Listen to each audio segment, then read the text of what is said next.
Venya didn't know the cloaked stranger watching her from the infirmary doorway was the Alpha King.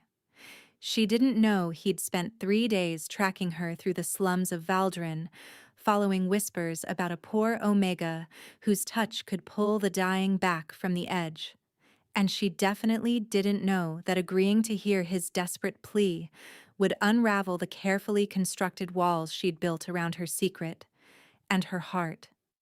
All she knew was that the child in front of her was burning with fever, and if she didn't act soon, he'd be dead before sunrise. The widow's rest wasn't much. A crumbling stone building wedged between a dyer's workshop and a collapsed granary, where the city's forgotten came to suffer in peace. Venya had worked here for 6 years, ever since she'd fled her home village with nothing but her mother's ring and a promise to never let anyone see what she could do. She pressed a damp cloth to little Tam's forehead, watching his labored breathing. He was 8 years old, born to a washerwoman who died of the same fever 2 winters past. Nobody would miss him. Nobody except Venya. The other workers had given up hours ago. "Let him go easy," old Marta had said, patting Venya's shoulder with resignation. Some aren't meant for this world. But Venya couldn't accept that. She never could. She waited until the room was empty, until even the rats had gone quiet in the walls. Then she peeled back the thin blanket and pressed both palms flat against Tam's chest. The power surged through her like molten light. Painful, beautiful, terrifying. She felt the sickness inside him, a dark knot of corruption wrapped around his lungs. She pulled at it, coaxing it loose, drawing the poison into herself where it burned through her veins before dissolving into nothing. Tam gasped. His eyes flew open, clear and bright, the fever broken. Venya collapsed against the bed frame, trembling, her vision swimming. It always cost her. Every healing took something, a piece of her strength, a fragment of her life force.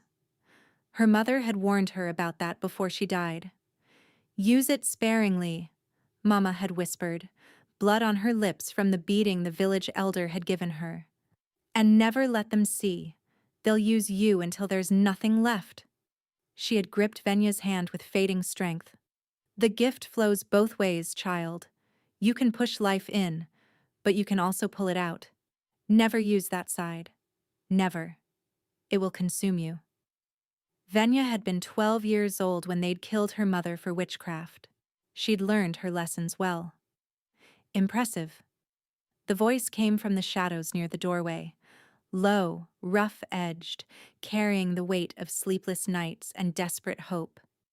Venya's head snapped up, her heart slamming against her ribs.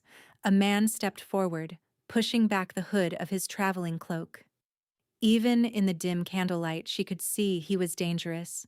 Tall, broad-shouldered, with dark hair that fell past his collar and a jaw shadowed with stubble. But it was his eyes that made her breath catch. Pale amber, almost gold, burning with an intensity that felt like standing too close to a fire. "The infirmary is closed," Venya said, keeping her voice steady despite the fear clawing at her throat. "Come back at dawn." "I'm not here for healing." He paused, something flickering across his face. "Not for myself." "Then you need to leave." She rose on unsteady legs, positioning herself between the stranger and Tam's sleeping form. Her hands were still shaking from the healing, her body screaming for rest, but she'd fight if she had to. She always did. The man didn't move. He simply watched her, those striking eyes cataloging everything, her defensive stance, her trembling hands, the way she'd instinctively shielded the child. "You healed him," the stranger said quietly. "The boy was dying. I've been watching through the window for an hour. His breathing was rattling, his skin was gray. Now he sleeps like nothing happened." His gaze locked onto hers. "How?" "I don't know what you're talking about." His fever broke naturally. "Don't." The word was soft, but carried an edge of command that made her spine stiffen. I've spent 3 months chasing rumors of a healer in the slums, a woman whose touch can cure what medicine cannot. I've bribed informants, tracked false leads, and followed dead ends across half the kingdom. He took one step closer, and Venya's pulse spiked. I don't have time for lies. Venya's mind raced through her options. The back door was 12 steps behind her, but it led to an alley that dead-ended at the dyer's wall. The window was too small to climb through. And this man moved like a predator. She'd never outrun him. "Who are you?" she demanded, buying time. "Someone who needs your help." "That tells me nothing." "It tells you everything that matters." He reached into his cloak and Venya tensed, but he only withdrew a small object wrapped in dark velvet. He set it on the table between them and pulled back the fabric. A child's toy. A carved wooden wolf, worn smooth from years of small hands holding it. The paint faded to ghosts of blue and silver. Venya felt the pull immediately, that strange magnetic tug her gift created around objects that carried strong emotional residue. This toy was saturated with love, with fear, with fading hope. "My son," the stranger said, and his voice cracked almost imperceptibly on the word. "Tavrin. He's 4 years old. 3 months ago he collapsed during a hunt. Since then he hasn't opened his eyes." Venya stared at the wooden wolf. What did the healers say? That he's dying. That there's nothing to be done. The man's hands clenched at his sides. "I've brought in 1,000 healers from every corner of the realm. Physicians, herb witches, mystics, shamans. Anyone who claimed even the slightest gift. They've tried everything. Potions, poultices, prayers, blood magic. Nothing works. He just lies there, getting weaker every day, and He stopped abruptly, jaw tight, fighting for control. "I can't lose him," he finished quietly. "He's all I have left." Venya's throat tightened despite herself. She knew that desperation, had felt it herself the night her mother died in her arms. But sympathy was dangerous. Sympathy made you vulnerable. "I'm sorry for your suffering," she said carefully. "But I'm just a poorhouse worker. I have no special abilities." "You're lying." "No accusation, just certainty." "I watched you heal that boy. I've heard the stories. Patients who should have died walking out of here within days. Wounds that close too fast. Fevers that break without explanation." He held her gaze. "You've been careful, I'll give you that. Spacing out the miracles, making them look like luck. But patterns emerge if you know how to look." Before we continue, please take 2 seconds to like this video. And you know how to look? I know how to hunt, how to track, how to find what others miss. His amber gaze never wavered. "I also know you're afraid, that you've been hiding this gift your entire life, that someone taught you fear, probably someone who paid for your abilities with their life." Venya flinched before she could stop herself. To some council of frightened fools who burn what they don't understand. "Then what do you want?" "I want you to come with me. Look at my son. Try to heal him." He paused. "And in exchange, I'll give you anything. Gold, land, protection, a new identity in a territory where no one will ever find you. Name your price." "Why should I trust you?" "You shouldn't." The honesty startled her. "You have no reason to trust a stranger who tracked you down and cornered you in the dark. For all you know, I'm lying about everything. You're not making a convincing argument." "I know, but I'm done with convincing arguments." His voice roughened. "I've spent 3 months saying the right things to healers who took my gold and gave me nothing. Watching my son fade while charlatans promised miracles they couldn't deliver." He took a breath that shuddered slightly. "I'm tired. I'm desperate. And I'm asking, not demanding, not threatening, asking you to help me save my boy's life." The raw honesty in his voice cut through Venya's defenses more effectively than any threat could have. She looked at the wooden wolf again, feeling the echoes of a child's laughter trapped within its grain, the ghost of small fingers clutching it during thunderstorms. "If I agree to look at him," she said slowly, "and I can't help, what then?" "Then you walk away freely. I'll give you gold for your trouble and never speak your name to anyone." "You swear it?" "On my son's life." His eyes held hers, unwavering. "On the only thing in this world that still matters to me." Venya should have refused. Every instinct screamed at her to reject the stranger's offer, to protect herself the way she'd learned to do, but she couldn't stop thinking about the wooden wolf and the small hands that had held it. About a 4-year-old boy lying somewhere in the dark, slipping away while his father searched desperately for salvation. "One look," she said finally. "I make no promises beyond that." Relief flooded the stranger's features, raw and unguarded, transforming his harsh face into something almost beautiful. "Thank you." "Don't thank me yet. I might not be able to help." "You're willing to try. That's more than anyone else has offered in weeks." He moved toward the door, then paused, glancing back at her. "We should leave tonight. Every hour matters. I have responsibilities here. The patients. I'll send someone to cover your duties. Pay them triple wages." He said it like it was nothing, like gold grew on trees. "Your patients won't suffer for your absence." Venya frowned. "You speak like a man with considerable resources." "I have resources.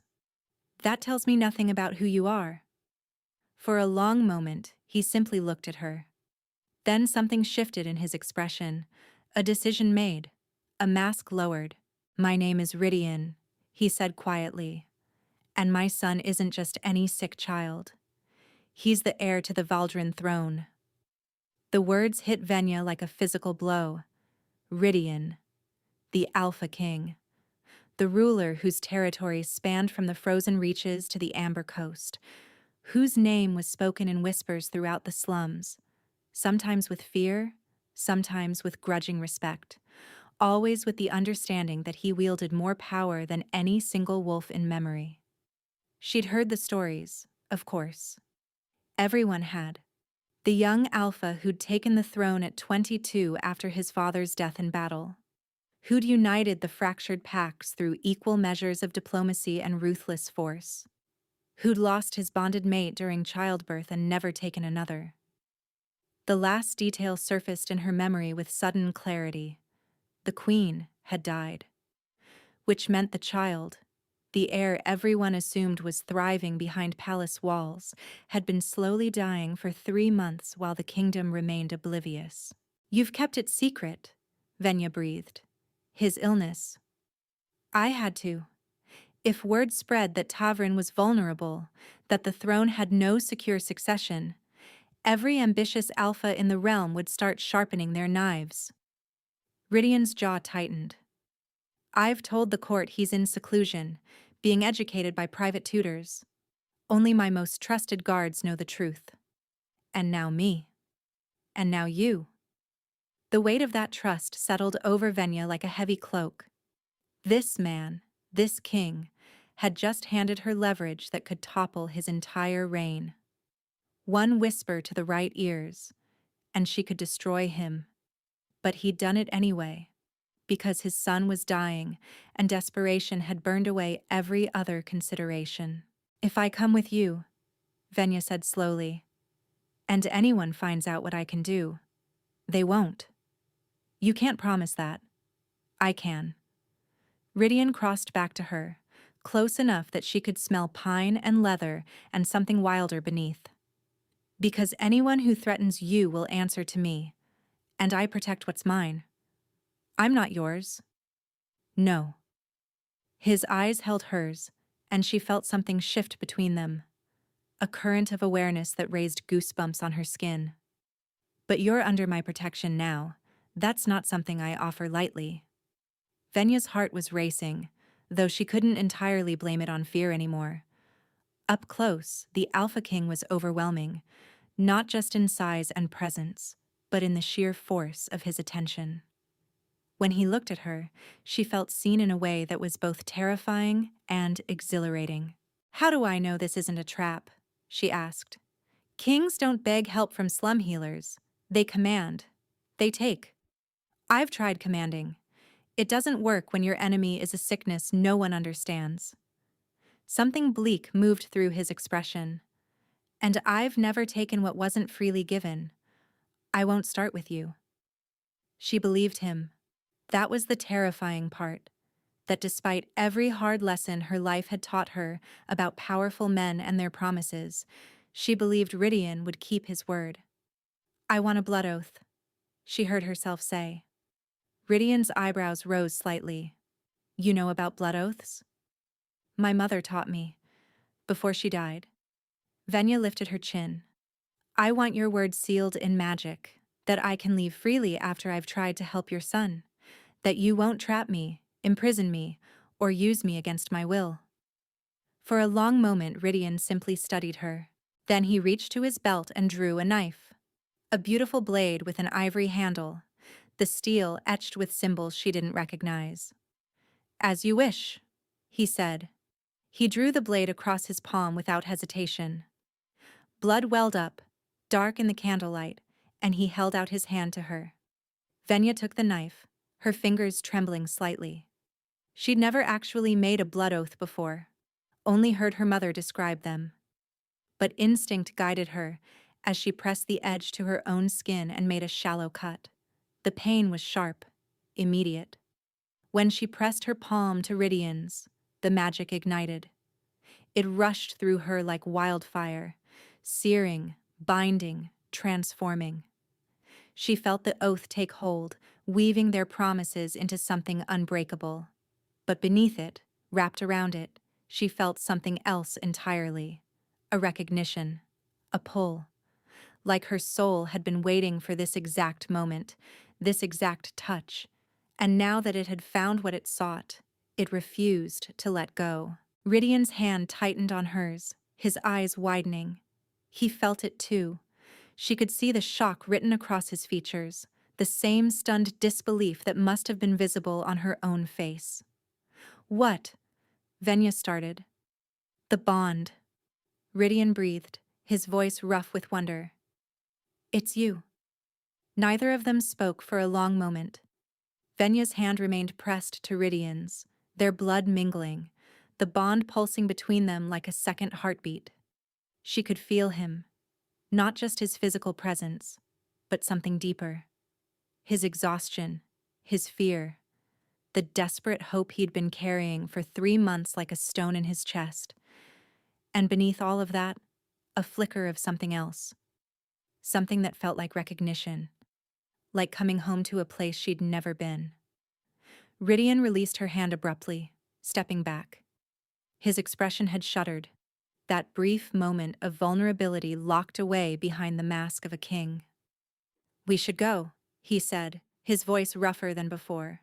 Venya wrapped her bleeding palm in a strip of cloth, trying to calm her thundering pulse. "The bond. What does it mean?" "It means nothing unless we choose it." He wouldn't meet her eyes. "The oath is what matters.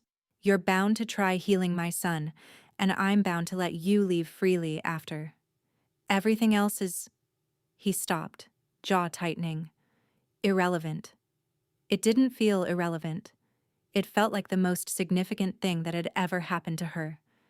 But Venya swallowed her questions, sensing that pushing would only make him retreat further. "How far is the journey?" "Half a day's ride. We'll reach the castle by dawn. I need to gather my things." "You have 5 minutes." Venya climbed the narrow stairs to her cramped room above the infirmary. Her possessions fit in a single worn satchel.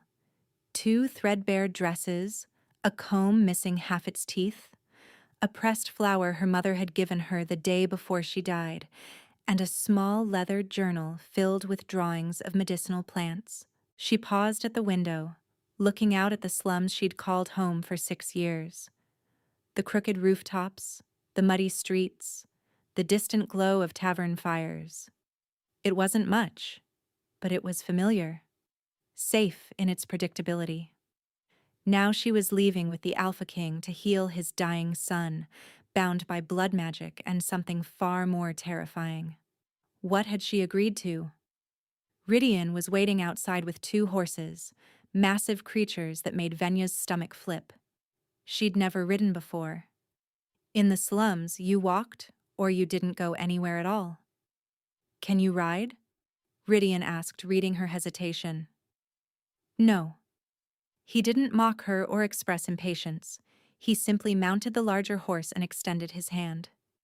You'll ride with me then. Venya stared at his outstretched palm. The same hand that had clasped hers during the blood oath. The same hand that had made her feel things she'd spent her whole life avoiding. I won't bite, Rydian said dryly. Not unless you ask. Heat flooded her cheeks. She took his hand and let him pull her up, settling awkwardly in front of him. His arm wrapped around her waist, steadying her, and she became acutely aware of every point of contact. His chest against her back, his thighs bracketing hers, the warmth of his breath stirring her hair. Hold on, he murmured, and then they were moving. The city blurred past them as they rode through empty streets and out the western gate. The guards didn't stop them. One look at Rydian's face and they practically fell over themselves to open the way. Do they know who you are? Venya asked. They know enough not to ask questions. The road wound through farmland, then forest, then up into the hills where the air grew thinner and colder. Venya shivered despite herself, and Rydian's arm tightened around her. There's a cloak in the saddlebag, he said. We'll stop at the next clearing. I'm fine. You're shaking. It's not the cold. The words slipped out before she could stop them. Rydian went still behind her. The bond? I don't know. Maybe. I've never felt anything like this before. Silence stretched between them, filled only by the steady rhythm of hoofbeats. Then Rydian spoke, his voice low enough that she had to strain to hear. Neither have I. They reached the castle as the first pale light of dawn crept over the mountains. Venya had seen drawings of noble houses in the books she'd borrowed from traveling merchants, grand structures of stone and glass that seemed to exist in a different world than her own. But nothing had prepared her for the reality of Valdren Keep. It rose from the mountainside like it had grown there, all dark granite and sharp towers, with windows that caught the sunrise and blazed like fire-lit jewels. A waterfall cascaded down the cliff beside it, feeding a river that wound through the valley below. It was beautiful and terrifying in equal measure, a fortress that promised both sanctuary and imprisonment. Home, Rydian said quietly, and there was something complicated in his voice. Pride, perhaps, but also weariness, the weight of a crown he'd never wanted but couldn't set down. They crossed a bridge carved from living rock and entered through gates that groaned open at their approach. Inside the courtyard, servants were already stirring, fetching water, feeding animals, beginning the endless work of maintaining a kingdom. They bowed as Rydian passed, but didn't stare. Well-trained, Venya thought, or well-frightened. A woman emerged from the main doors as they dismounted. She was older, perhaps 50, with silver-streaked hair pulled back in a severe knot and eyes that missed nothing. Her gaze swept over Venya with cool assessment. Your Majesty, you found her. Nessa, this is Venya. She's agreed to examine Tavrin. Rydian's hand found the small of Venya's back, a subtle gesture of support. Venya, this is Nessa. She's been running my household since before I was born. She's one of the few who knows the truth about my son. Nessa inclined her head, her expression unreadable. I hope you're more skilled than the others, girl. The prince grows weaker by the day. I make no promises, Venya said carefully, but I'll do everything I can. Something flickered in Nessa's eyes, approval, perhaps, or simply relief that Venya hadn't made empty boasts. Then follow me. Time is not our ally. They climbed stairs that spiraled upward through the heart of the castle, past tapestries depicting hunts and battles, past windows that looked out over dizzying drops. Finally, Nessa stopped before a heavy oak door guarded by two warriors who looked like they could snap Venya in half without effort. "The prince's chambers," Nessa said softly. "Prepare yourself." She pushed open the door and Venya stepped inside. The room was warm, almost stifling, with a fire blazing in the hearth and candles burning on every surface. The smell hit her first. Sickness, yes, but also herbs and incense, the accumulated residue of 100 failed remedies. And on the bed, buried beneath a mountain of furs, lay a child. Tavern was small for 4 years old, his face pale as moonlight, his dark hair plastered to his forehead with sweat. His breathing was shallow, barely visible, and his closed eyes were ringed with shadows so deep they looked like bruises. But it was what Venya sensed beneath the surface that made her stomach drop. Darkness, not sickness, not infection, something else entirely. Something that coiled around the boy's life force like a serpent, squeezing tighter with every passing hour. "What do you see?" Rydian's voice came from behind her, rough with barely contained fear. "He's not ill," Venya whispered. "He's cursed." The silence that followed was deafening. "Cursed?" Rydian moved past her to his son's bedside, his face carved from stone. "That's impossible. I've had mystics examine him. They found nothing." "Your mystics were looking for the wrong thing." Venya approached slowly, her hands trembling as she reached toward the child. "May I touch him?" Rydian hesitated, every protective instinct clearly screaming at him to refuse. But desperation won. He nodded once. Venya pressed her palm to Tavern's forehead. The curse hit her like a wave of black ice, so cold it burned, so dark it blinded. She gasped, her knees buckling, but she didn't pull away. She pushed deeper, tracing the tendrils of dark magic to their source. And she saw a room filled with shadows, a figure in a hooded cloak, hands raised over a small carved wolf. The same toy Rydian had shown her. Words spoken in a language that scraped against her soul. And then a name, whispered with venomous satisfaction. "The curse sleeps until the boy is old enough to threaten my claim. Then it wakes, and the air dies slowly. The king will be too consumed with grief to see me coming." Venya wrenched herself free with a cry, collapsing backward. Rydian caught her before she hit the floor, his arms wrapping around her, his voice urgent in her ear. "Venya, what happened? What did you see?" She was shaking violently, her vision swimming, the aftermath of the curse's touch leaving her hollowed out. But she forced the words through chattering teeth. "Someone in your court," she managed. "Someone close to you. They cursed him through the wooden wolf. Poured dark magic into it years ago and designed it to activate when he grew older. It lay dormant until 3 months ago." She gripped Rydian's arm, forcing him to meet her eyes. "This wasn't an accident, Rydian. Someone is trying to kill your son to get to you." Rydian's face went white, then red, then settled into something far more dangerous. A cold, killing fury that made Venya's instincts scream to flee. "Who?" The word was barely human, more growl than speech. "I couldn't see their face. The hood." Venya pressed a hand to her throbbing temple. But they knew the curse wouldn't be detected by ordinary means. They wanted it to look like a wasting sickness. Wanted you to watch him die slowly, helplessly, while you searched for cures that didn't exist.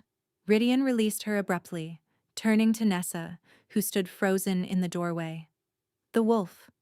Where is it?" "The prince's toy? It's been in his chambers since he fell ill. He wouldn't sleep without it." Nessa's face had gone gray. "Your Majesty, if what she says is true." "Find it, now. Don't touch it with bare hands." Nessa hurried to the corner where a small chest sat, its lid painted with stars. She wrapped her hands in her apron and lifted out the carved wooden wolf, the same one Venya had felt calling to her in the infirmary. Even from across the room, she could sense the corruption pulsing within it. How had she not recognized it immediately?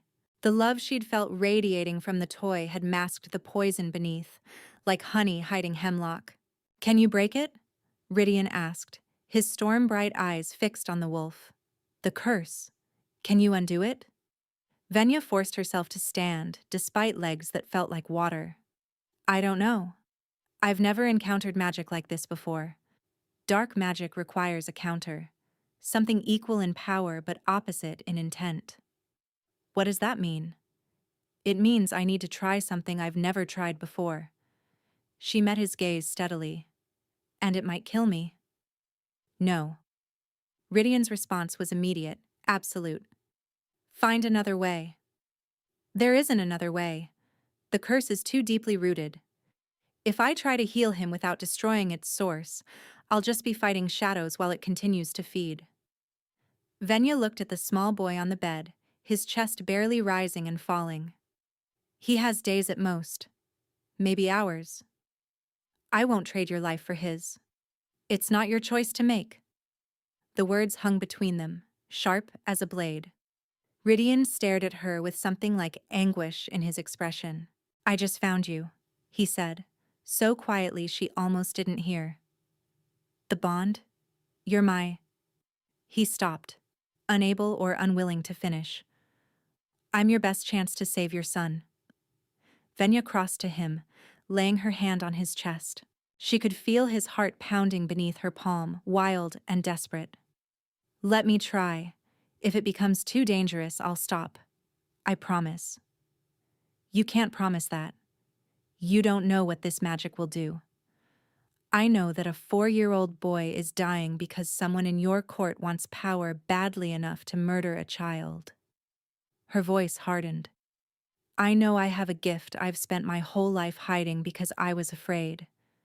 And I know that if I walk away now, if I let fear win, I'll never forgive myself." Ridian's hand came up to cover hers, pressing it tighter against his chest. "If you die, then you'll find whoever did this and make them pay." She managed a small smile despite her terror. "I trust you to avenge me. That's not funny. I know." She pulled her hand free, steeling herself. "I need the wolf, and I need everyone except you to leave the room." Nessa looked to Ridian, who nodded tersely. She set the wolf on the table beside Tavern's bed and retreated, closing the door behind her. Venya approached the table slowly, feeling the curse pulse with malevolent awareness. It knew she was coming. It was waiting for her. "Whatever happens," she said without turning around, "don't interfere. Don't touch me until it's done. The magic needs a clear channel, and if you interrupt, I understand." She took a deep breath. Then she wrapped both hands around the wooden wolf and let the darkness take her. The curse fought back with everything it had. It clawed at her mind, showing her visions of death, her mother's body burning, Tam's fevered face, 1,000 strangers crying out for healing she couldn't give. It whispered that she was nothing, worthless, a slum rat pretending to be something more. "You can't save him," the darkness hissed. "You couldn't save anyone. Your mother died screaming and you watched. You watched and did nothing." Venya screamed, or tried to. Her voice was lost in the void, her body paralyzed somewhere far away. But she didn't let go. She thought of Tavern, 4 years old. A boy who liked wooden wolves and had never asked for any of this.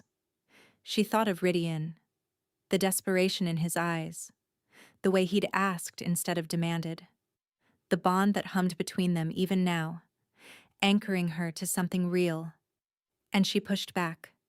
Light blazed from her hands, not the soft golden glow of ordinary healing, but something fiercer, brighter, a sun burning away shadows.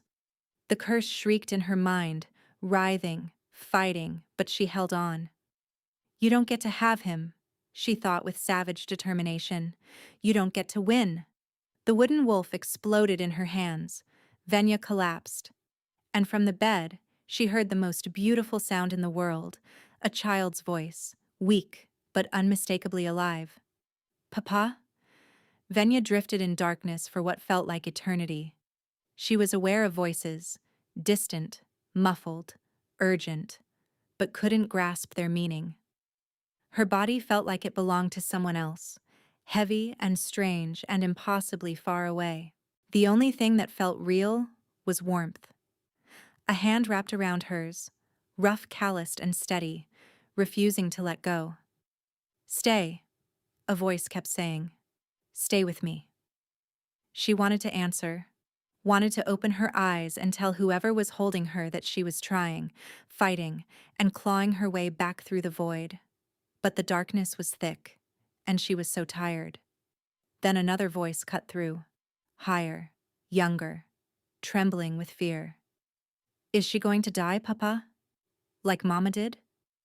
The hand around hers tightened convulsively. No. Rydian's voice, raw and wrecked. She's not going to die. She's going to wake up. And she's going to be fine, and we're going to... His voice broke. She has to wake up. Venya had never heard a king sound so broken. She fought harder, pushed against the darkness with everything she had left, following that voice like a rope thrown to a drowning woman. The void resisted, clinging to her, whispering that rest would be so much easier than the pain waiting on the other side. But Venya had never taken the easy path. She wasn't about to start now. Her eyes opened. The first thing she saw was Rydian's face, haggard, unshaven, with shadows under his eyes that spoke of sleepless nights. He was sitting beside her bed, her hand clasped between both of his, and when he saw her looking at him, the relief that flooded his features nearly undid her. Venya. Her name came out like a prayer. Thank the gods. How long? Her voice was a rasp, her throat dry as desert sand. 3 days. He released one hand to reach for a cup of water, helping her drink. The curse. When you broke it, the backlash? He stopped, jaw tight. You nearly died. Your heart stopped twice. The healer said... Another pause, his composure cracking. They said to prepare for the worst. But I'm still here. You're still here. He pressed his forehead to her hand, and she felt moisture against her skin. Tears. The Alpha King was crying. Don't ever do that to me again. I make no promises. But she curled her fingers through his hair, a gesture of comfort she hadn't planned. It felt natural. It felt right. A small face appeared at Rydian's elbow, dark hair tousled, amber eyes wide with wonder. Tavrin looked nothing like the gray, dying child she remembered.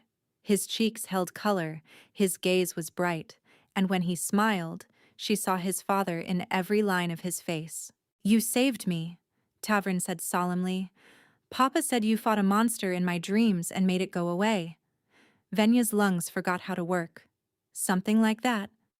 Does that mean you're a hero? She glanced at Rydian, uncertain. I don't know about that. I think you are? Tavrin climbed onto the bed with the fearlessness of childhood, settling himself against her side like it was the most natural thing in the world.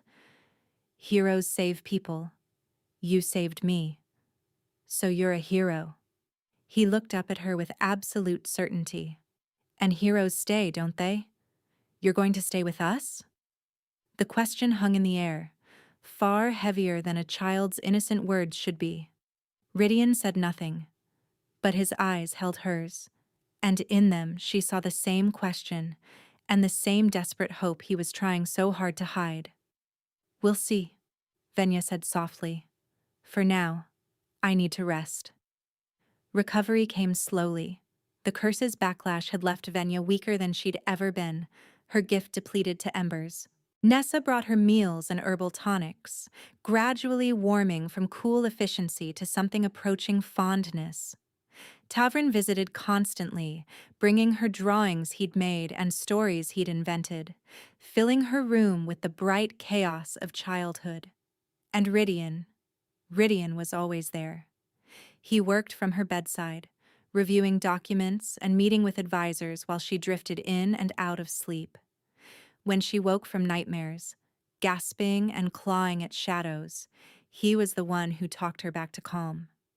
When she was strong enough to sit up, he carried her to the window so she could watch the sunset paint the mountains gold. He never pushed, never spoke of the bond or what it might mean. But she felt his awareness of her like a constant warmth, and the careful distance he maintained seemed to cost him more each day. On the 5th day, she was well enough to walk. Rydian found her on the battlements at dusk, wrapped in a borrowed cloak, watching the stars emerge one by one. He said nothing, simply stood beside her, close enough that she could feel his warmth but not quite touching. "You should be resting," he said finally. "I've rested enough. Any more and I'll go mad. The healers said I should be dead." Venya turned to look at him. "I'm not very good at doing what I'm told." The ghost of a smile crossed his face. "I've noticed."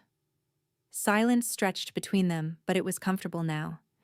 Easy in a way Venya hadn't expected. "Have you found them?" she asked. "The one who cursed Tavrin?" Rydian's expression darkened. "We've narrowed it down. The dark magic required rare components. Components that only someone with access to the royal treasury could obtain. And the curse was designed to activate years after it was cast, which means someone's been planning this for a very long time. Yes." His hands clenched on the stone railing. "I have 3 suspects. All of them people I trusted. People who've served this family for decades." "Who?" "Lord Vashar, my father's former general. Lady Ione, who manages the treasury, and—" He hesitated, something painful flickering across his face. "Brennan, my cousin. The man who would inherit if Tavrin died without an heir." Venya absorbed this. "You think it's him." "I think he's the only one with motive strong enough, but thinking isn't proof. And if I accuse him wrongly—" Rydian shook his head. "He has allies. Supporters who believe he'd make a better king than me. One wrong move, and I hand him the excuse he needs to challenge me openly." "So what do you do?" "I wait, watch, and hope he makes a mistake before—" He stopped abruptly. "Before what?" Rydian was silent for a long moment. When he spoke, his voice was rough. "There's something I haven't told you. About the bond." Venya's pulse quickened. "What about it?" "It's not just recognition. It's not just attraction." He turned to face her, and the intensity in his gaze made the air leave her body. "For wolves, a true mate bond is sacred, unbreakable. It means that our souls recognized each other as halves of a whole." He paused. "It also means that if one mate dies, the other often follows. The grief is simply too much to survive." The weight of his words settled over her like snow. "So when I nearly died, I felt it." His voice cracked. "Every moment. Like my own heart was being torn from my chest. And I knew—" He stopped, fighting for control. "I knew that if you didn't wake up, I wouldn't survive it. Tavrin would lose both his parents and everything I've built would crumble, and I couldn't do a damn thing to stop it. Rydian, I'm not telling you this to trap you." He held up a hand, forestalling her response.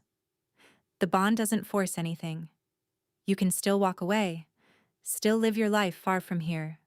But I need you to understand what you've become to me. What losing you would mean."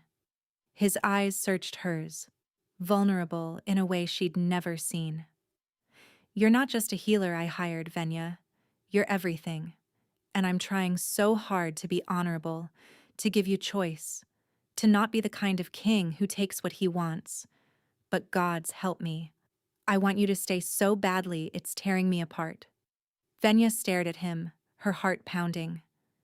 Every instinct she'd developed over a lifetime of survival screamed at her to run, to protect herself, to not let anyone have this much power over her. But Rydian wasn't asking for power. He was offering vulnerability, laying himself bare before her and trusting her not to destroy him. "Ask me again," she whispered. "What?" "After we find out who cursed Tavrin, after they're dealt with, and your son is truly safe." She stepped closer, close enough to feel his breath catch. "Ask me to stay then, and I'll give you my answer." Hope flared in his expression, brilliant and desperate. "You're not saying no. I'm saying I need to be sure.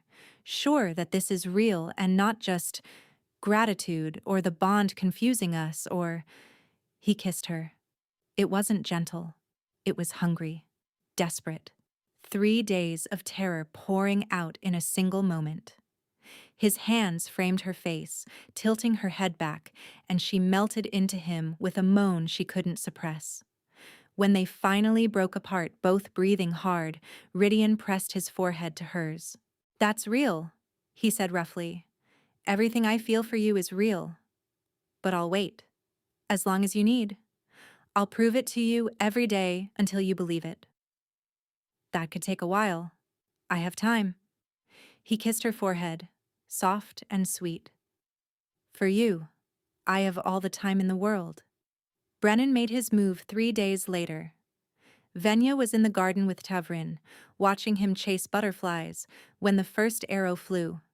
It missed her head by inches, burying itself in the tree behind her with a solid thunk. Training took over. She grabbed Tavrin, shielding him with her body, and ran for the castle. More arrows rained down, from the ramparts, she realized with horror. Someone had gotten archers inside the walls. "Papa!" Tavrin screamed. Guards materialized around them, forming a protective barrier. But Venya could hear fighting from somewhere deeper in the castle, steel on steel. Shouts of alarm. The unmistakable sounds of battle. "Get the prince to safety," she ordered the nearest guard. "I need to find the king." "My lady, you should— now!" She didn't wait for agreement. She ran toward the sounds of combat, her depleted gift flickering weakly in her chest. She couldn't heal, couldn't fight, but she could damn well find Rydian and stand beside him. The throne room doors hung open, one ripped from its hinges. Inside, chaos reigned. Rydian was surrounded by a dozen armed men, fighting with savage efficiency, but even he couldn't hold forever. Blood streaked his face from a cut above his eye, and she could see exhaustion in the set of his shoulders. And standing on the dais, watching with cold satisfaction, was a man who shared Rydian's dark hair and sharp features. Brennan.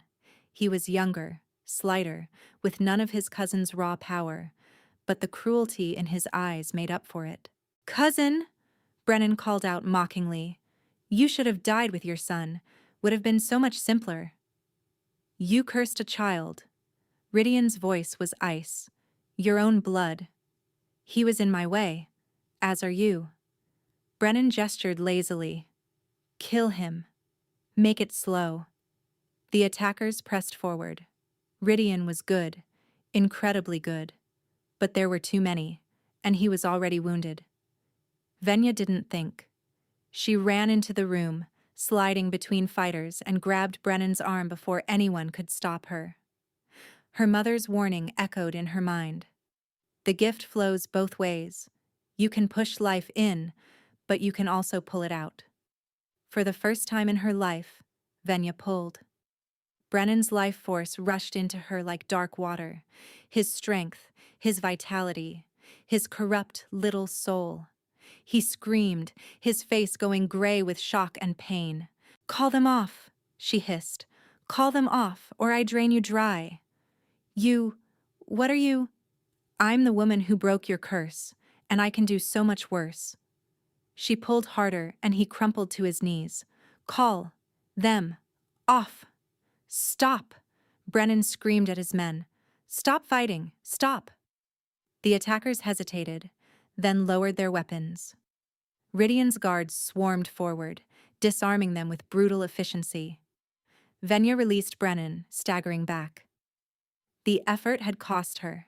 She could feel darkness creeping at the edges of her vision, but she stayed on her feet through sheer will.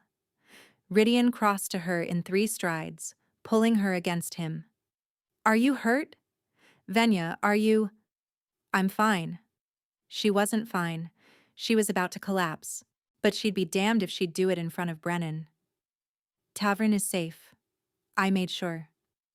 "You brilliant, fearless woman." He kissed her hair, her forehead, and her cheeks. "You magnificent creature." Brennan laughed weakly from where he knelt, surrounded by guards. "A slum omega! You're throwing away your throne for a slum omega with unnatural magic. The Pax will never accept her." Rydian turned to his cousin with murder in his eyes. "The Pax will do as I command. And you—" He drew his sword.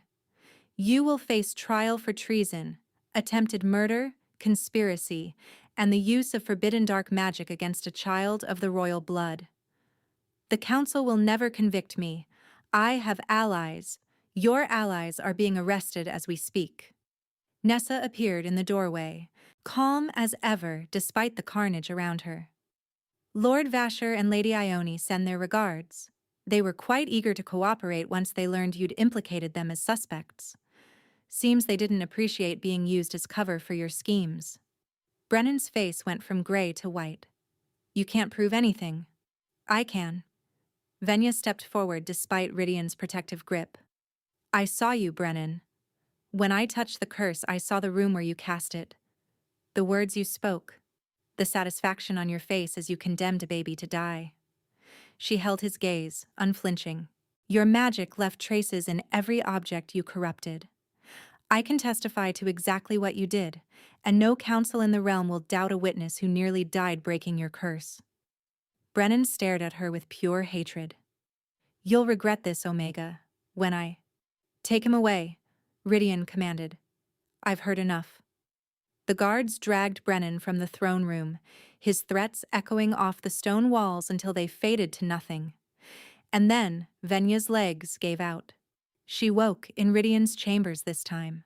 She recognized the dark wood and the massive fireplace from her brief glimpse during the fight. The bed was softer than anything she'd ever slept in, and Rydian was beside her, looking nearly as exhausted as she felt. "You need to stop almost dying," he said when her eyes opened. "My heart can't take it." "I'll try to schedule my collapses more conveniently." He laughed, a real laugh, full and warm, and she realized she'd never heard him laugh before. It transformed his face, made him look younger, lighter, and almost carefree. "There it is," she murmured. "What?" "Your laugh. I was starting to think you didn't have one." "I haven't had much reason to laugh lately." He reached out, brushing hair from her face with infinite gentleness. "You gave me a reason." "By almost dying repeatedly?" "By being you." His thumb traced her cheekbone. "Brave, stubborn, remarkable you." Venya caught his hand, pressing her lips to his palm. "The trial. When?" "Tomorrow. The evidence is overwhelming. Brennan's own allies are testifying against him to save themselves. Vashar provided records of the dark magic components. Ione traced the treasury withdrawals. It won't take long." "And after?" Rydian went still. "After? You promised to ask me something.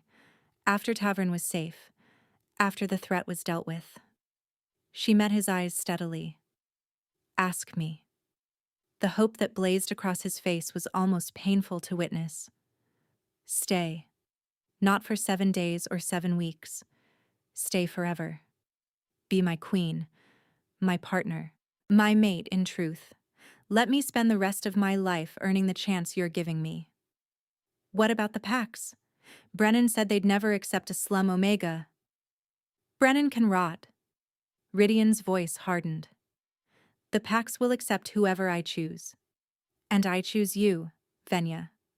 I'll always choose you. Even though I'm not noble, even though I have no lands, no family name, nothing to offer but—" "You offered your life for my son."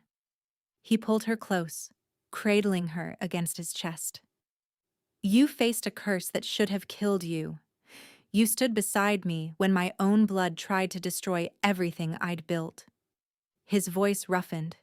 "You have more nobility in your smallest finger than half the court combined.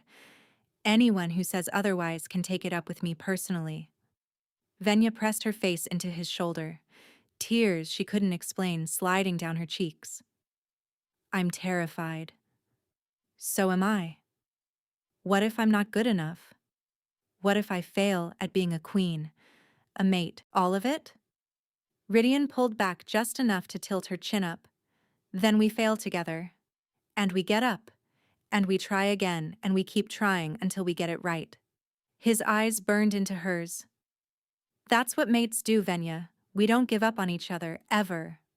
She kissed him. It was softer than their first kiss, slower, sweeter, a promise rather than a desperate claim. His arms wrapped around her, and she felt the bond pulse between them, no longer frightening but warm, welcoming, like coming home. "Is that a yes?" he murmured against her lips. "Yes." She pulled back, smiling through her tears. "Yes to staying. Yes to being your queen. Yes to all of it. Thank the gods." He kissed her again, then pressed his forehead to hers. "I was fully prepared to beg. I would have liked to see that. Maybe someday, if you're very good."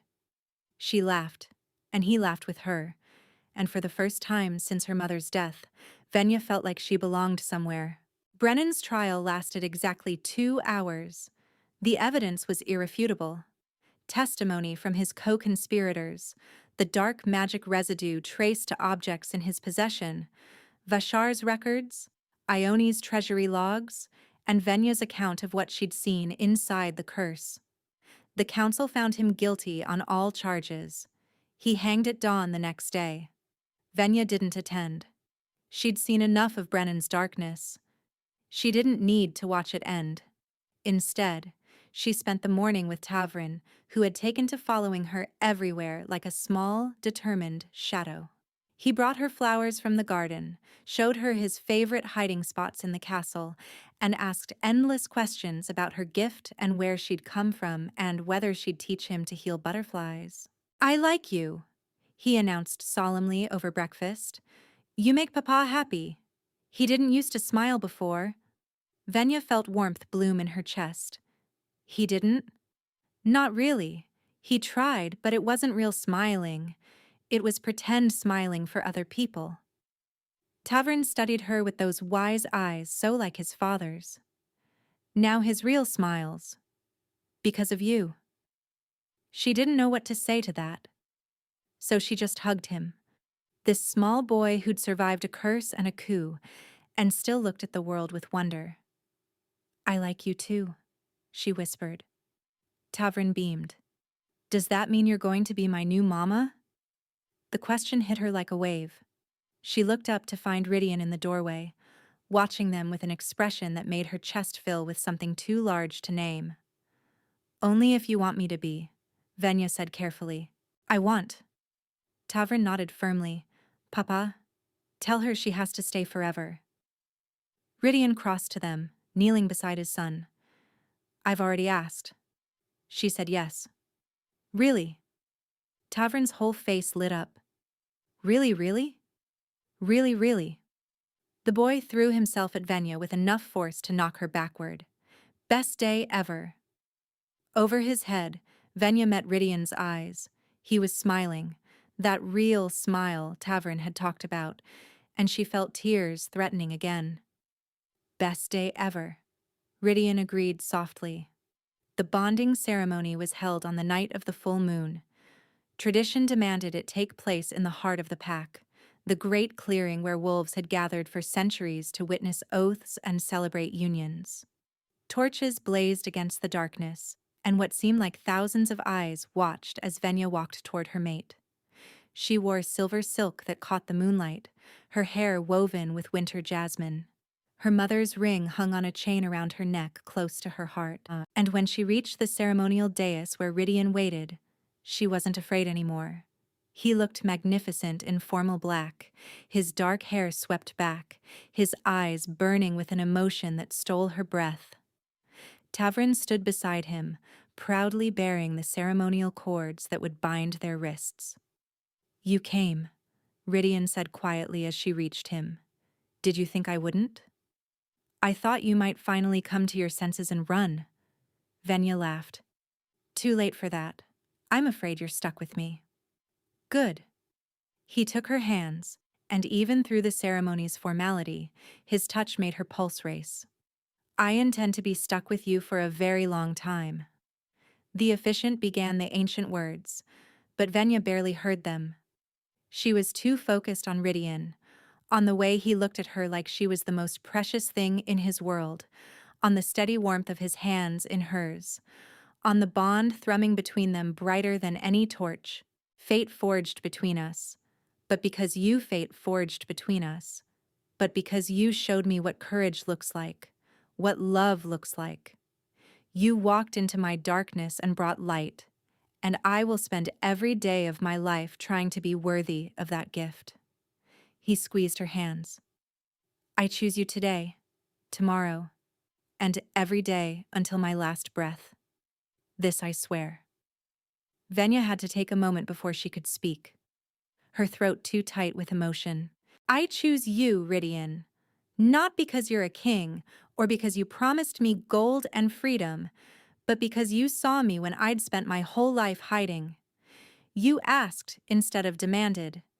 You protected instead of used.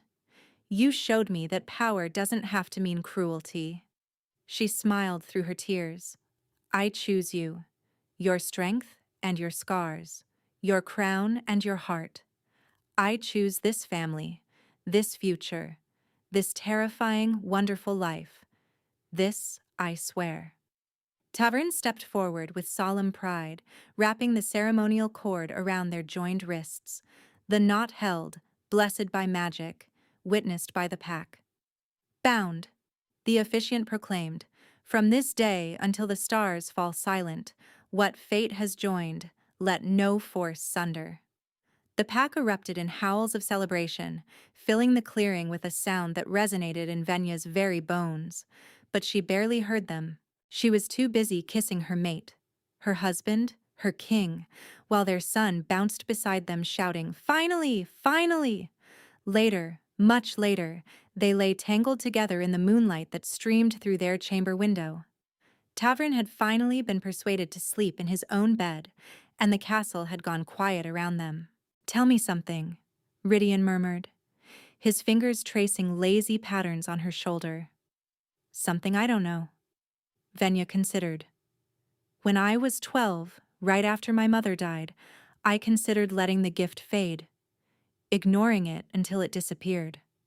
I thought if I couldn't heal, no one would ever have a reason to hurt me again." "What changed your mind?" "A little girl in the village where I was hiding. She had a fever that was going to kill her. I told myself it wasn't my problem, that I didn't know her, that helping would only put me in danger." She paused. "I healed her anyway. Couldn't stop myself." Rydian pressed a kiss to her hair. "That's who you are. Someone who helps even when it costs you. It's gotten me in trouble before. It got you here." He pulled her closer. "I'd say it worked out." She smiled against his chest. "Your turn. Tell me something." "I knew you were special the moment I saw you in that infirmary. Before the blood oath, before the bond, just watching you heal that boy. The way you held yourself afterward, exhausted but satisfied, like nothing mattered except that he'd live. And you thought, what? That I could save Tavrin? I thought—" He paused, and she felt his heart beat faster beneath her ear. "I thought, there's someone worth knowing, someone real, in a world full of pretenders." He tilted her chin up. "I was right." Venya kissed him softly. Flatterer. Honest. They lay in comfortable silence as the moon tracked across the sky. Venya thought about the woman she'd been 6 weeks ago, hiding in a crumbling infirmary, convinced that her gift was a curse, certain she'd never belong anywhere. That woman wouldn't recognize her now, wouldn't believe this was possible, but it was. All of it. The love, the family, the crown she'd never expected and still didn't quite know how to wear. Venya? Ridian's voice was drowsy. Hmm? Thank you. For saying yes. For staying. For everything. She smiled in the darkness. Thank you for finding me. Best decision I ever made. I thought the best decision was kissing me on the battlements. He laughed, the sound rumbling through them both. That too. She closed her eyes, feeling his heartbeat steady beneath her cheek, the bond humming contentedly between them.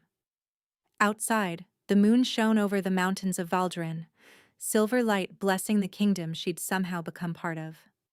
Venya had closed the infirmary that night, expecting nothing more than another shift of hiding and surviving. Instead, she'd found a king who saw her worth, a son who needed her love, and a life that finally felt like home. He'd asked her to touch his dying child. She'd given him back his world. And he'd given her everything she never knew she wanted. Where are you listening from? Let's meet in the comments. I love hearing your thoughts. And if you'd like to support me, please subscribe. It's free and it helps more people hear these stories.